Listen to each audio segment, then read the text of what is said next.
नमस्कार। आपके अपने YouTube चैनल हमारा राजस्थान में आपका स्वागत है।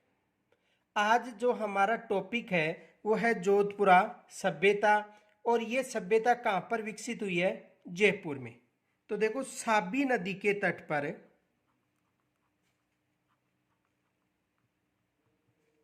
साबी नदी के तट पर किस नदी के तट पर विकसित हुई है? साबी नदी के तट पर। साबी नदी के तट पर किस नदी के तट पर विकसित हुई है? साबी नदी के तट पर यह सभ्यता विकसित हुई है।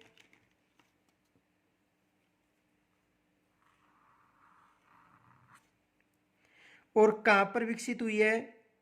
जयपुर में। कहां पर विकसित हुई है? जयपुर में। और इस सभ्यता का जो उत्खनन था वो 1972-73 में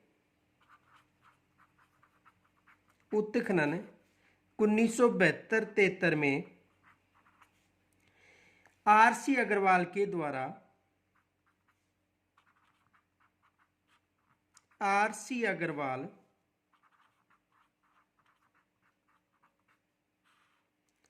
के द्वारा किया गया था। और इनके साथ विजय कुमार भी थे। इनके साथ कौन थे? श्री विजय कुमार इनके साथ थे। और यहां पर उत्खनन के दौरान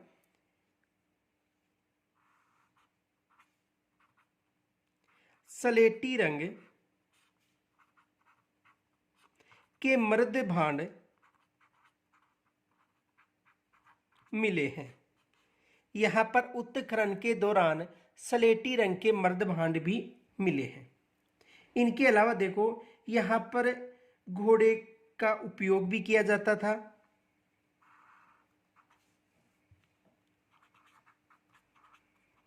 घोड़े का उपयोग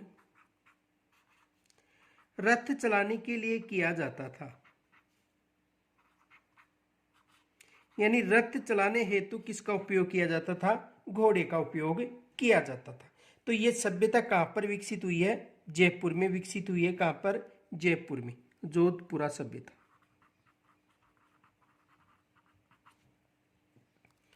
तो देखो, साबी नदी के किनारे साबी नदी के किनारे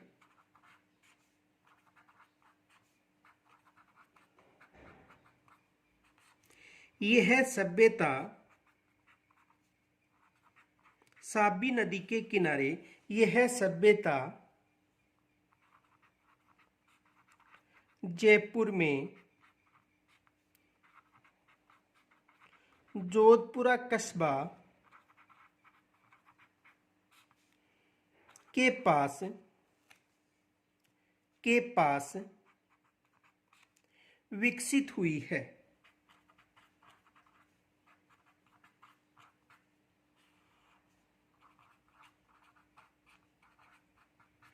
तो जयपुर में जोधपुरा कस्बा के पास विकसित हुई है। आगे देखो, 1972-73 में 1972-73 में इसका उत्खनन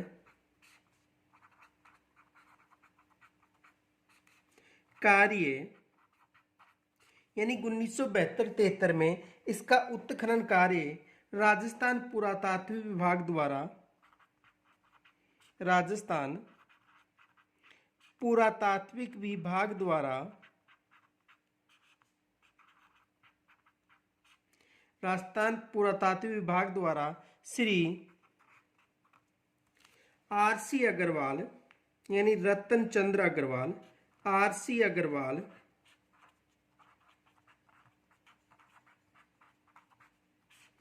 आरसी अग्रवाल एवं श्री विजय कुमार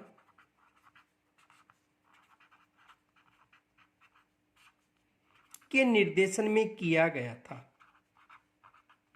के निर्देशन में किया गया था।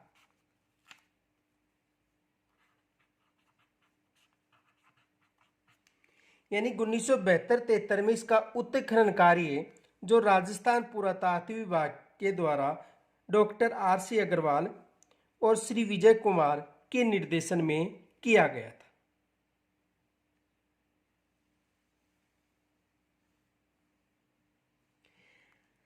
यह एक ताम्रयुगीन प्राचीन सभ्यता स्थल था। यह एक प्राचीन ताम्रयुगीन स्थल था। यह एक प्राचीन ताम्रयुगीन स्थल था। यह भी विशेष याद रखना कि प्राचीन ताम्रयुगीन स्थल था। इनके अलावा देखो, इस सभ्यता से उत्खनन के दौरान कपीस वर्णी मृद भांड के 1.5 मीटर के जमाव के अवशेष मिले हैं। तो देखो, यहां से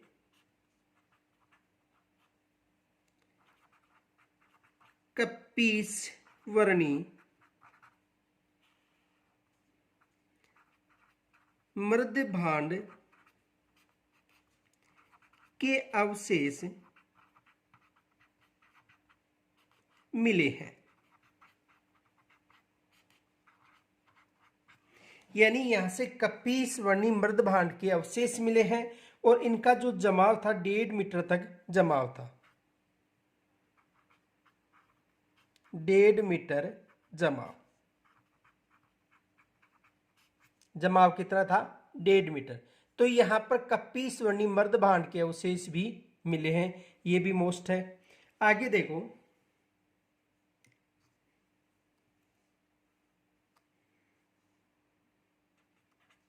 इन कपीस वर्णी मृद भांडू को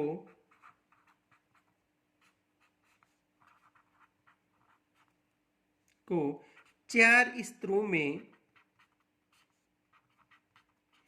विभाजित किया गया था। विभाजित किया गया था। कितने स्तरों में विभाजित किया गया था? 4 स्तरों में विभाजित किया गया था। यानी ये विशेष याद रखना, इन्हें 4 स्तरों में विभाजित किया गया था।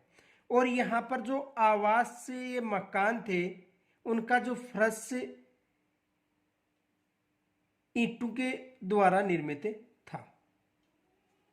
तो देखो,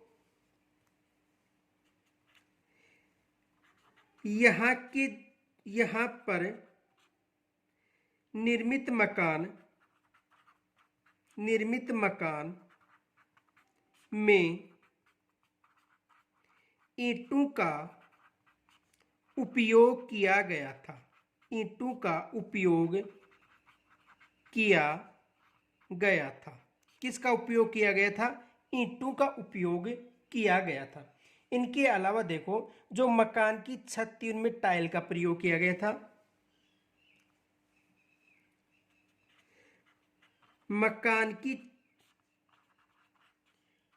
छतों पर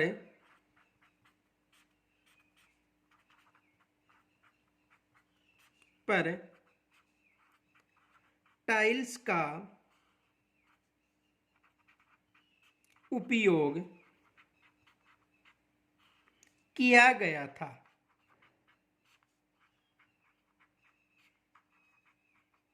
यानी किनका उपयोग किया गया था? जो छत थी उनमें टाइल्सों का उपयोग किया गया था।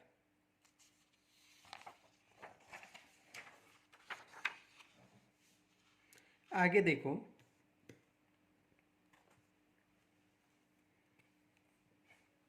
उत्खनन से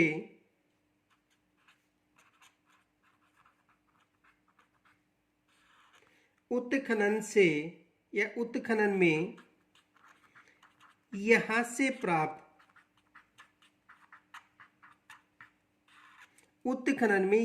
प्राप्त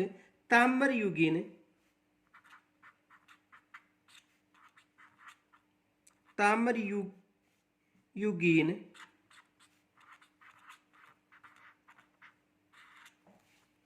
मर्द पात्रों पर यानी मर्द भांडू पर, मर्द पात्रों पर सिंधु घाटी सभ्यता, सिंधु घाटी सभ्यता, सिंधु घाटी सभ्यता का प्रभाव,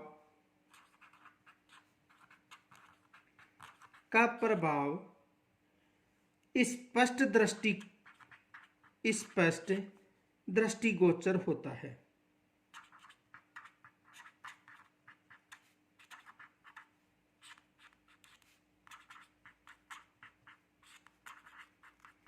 यानी यहाँ पर उत्खनन के दौरान जो ताम्रयुगीन मर्द पात्र मिले हैं उन पर सिंधु घाटी सभ्यता का प्रभाव झलकता है। जोधपुर में जो अन्य मर्द पात्रों के अलावा डिश ऑन स्टैंड का भी प्रयोग किया गया था। आगे देखो, यहां पर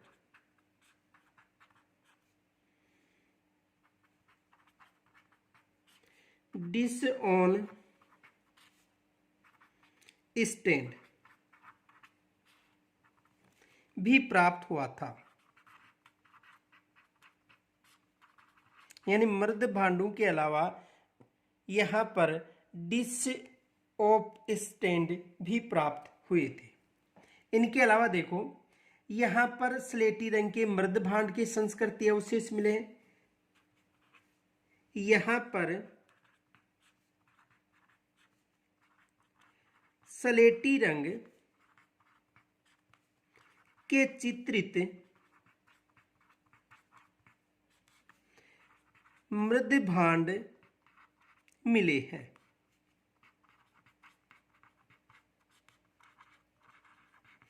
यानी यहां पर स्लेटी रंग के चित्रित मृद भांड भी मिले हैं। और इस सभ्यता का मानव लोहे का उपयोग भली भांति जानता था।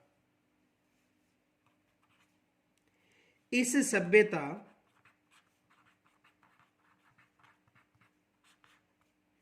का मानव लोहे के उपयोग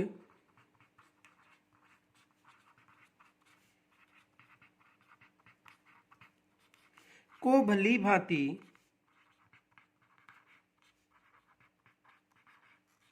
जानता था। यानी यहां पर जो मानव था वह लोहे का उपयोग करता था।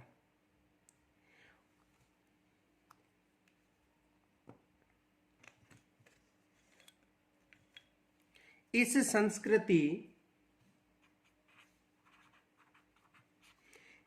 संस्कृति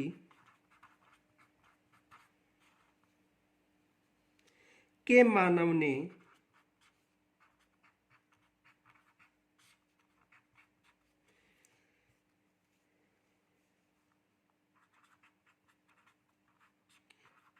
घोड़े का उपयोग रथ के खींचने में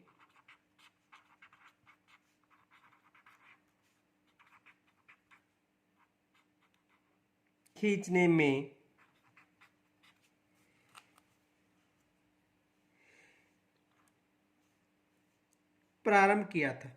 इस संस्कृति के मानव ने घोड़े का जो उपयोग था रथ खींचने में उपयोग किया था।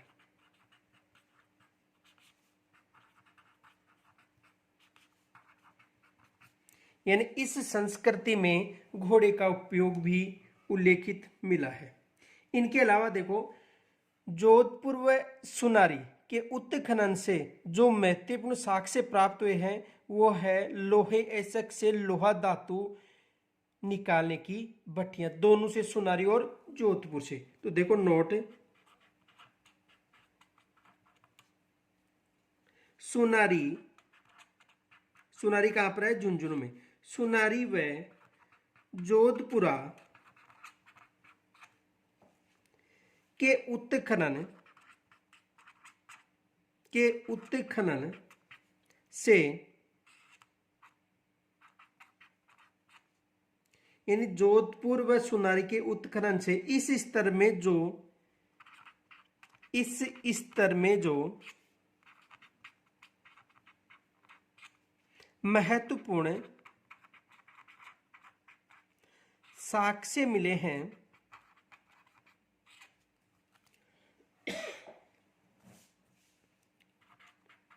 प्राप्त हुए हैं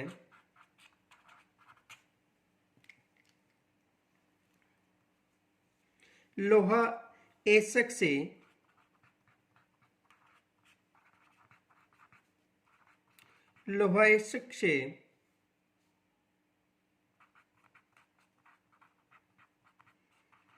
लोहे धातु का निष्कर्षण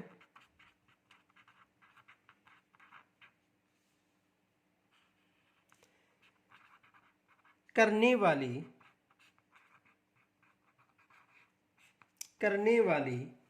भट्टियां,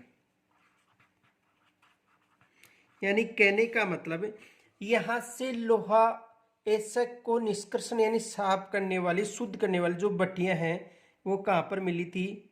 जोधपुर और सोनारी। तो यहां पर लोहा गलाने की भट्टियां भी मिली है, ये विशेष याद रखना। इनके अलावा देखो यहां पर मौर्यकालीन सभ्यता के अवशेष भी मिले हैं। यहां मौर्यकालीन सभ्यता के अवशेष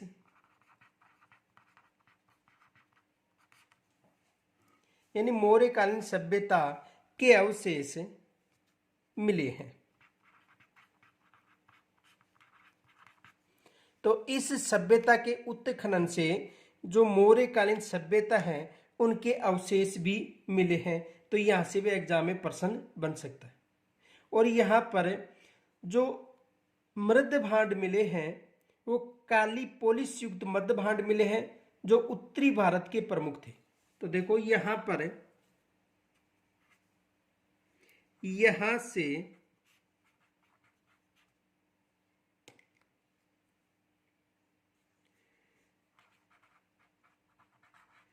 काली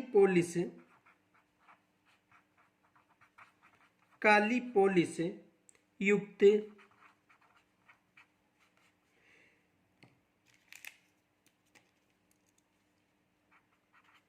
मृद भांड मिले हैं। यहां पर जो मृद भांड मिले हैं उन पर काले रंग की पॉलिश की गई थी। इनके अलावा देखो यहां पर शुंग व कुषाणकालीन अवशेष भी मिले हैं। यहां पर शुंग व कुषाणकालीन अवशेष भी मिले हैं।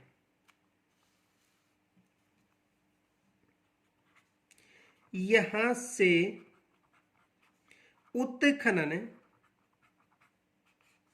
के दौरान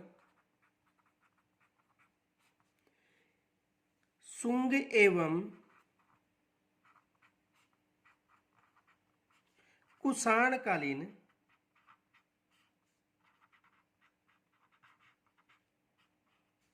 अवशेष भी मिले हैं।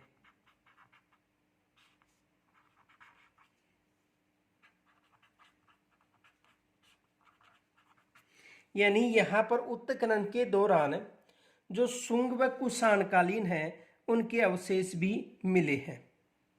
और यहां पर उत्खनन के दौरान अंतिम स्तर में लोहा उपकरण बनाने की भट्टियां भी मिली हैं, ये भी विशेष याद रखना। तो यहां पर उत्खनन के अंतिम स्तर में लोहा बनाने की भट्टियां भी मिली हैं।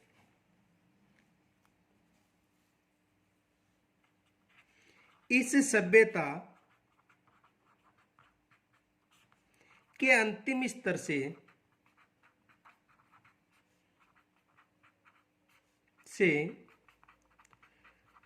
लोहा गलाने की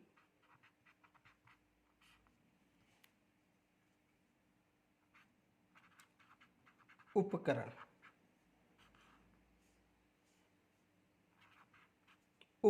बनाने, लोहा गलाने व उपकरण बनाने, यानी लोहा गलाने व उपकरण बनाने की भट्टियां भी मिली हैं।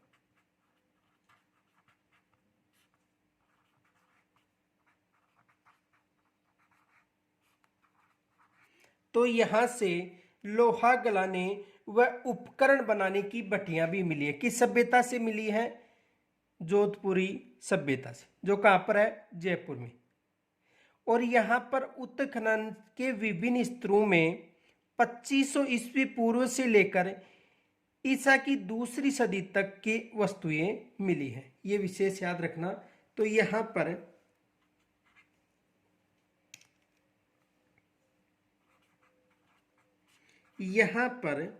उत्खनन के दौरान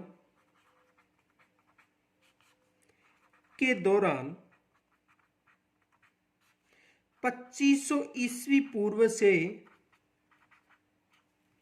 यानी 2500 ईस्वी पूर्व से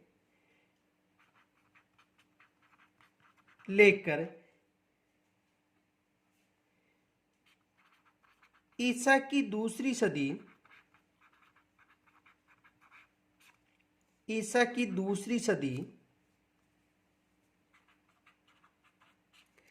तक के उपकरण मिले हैं।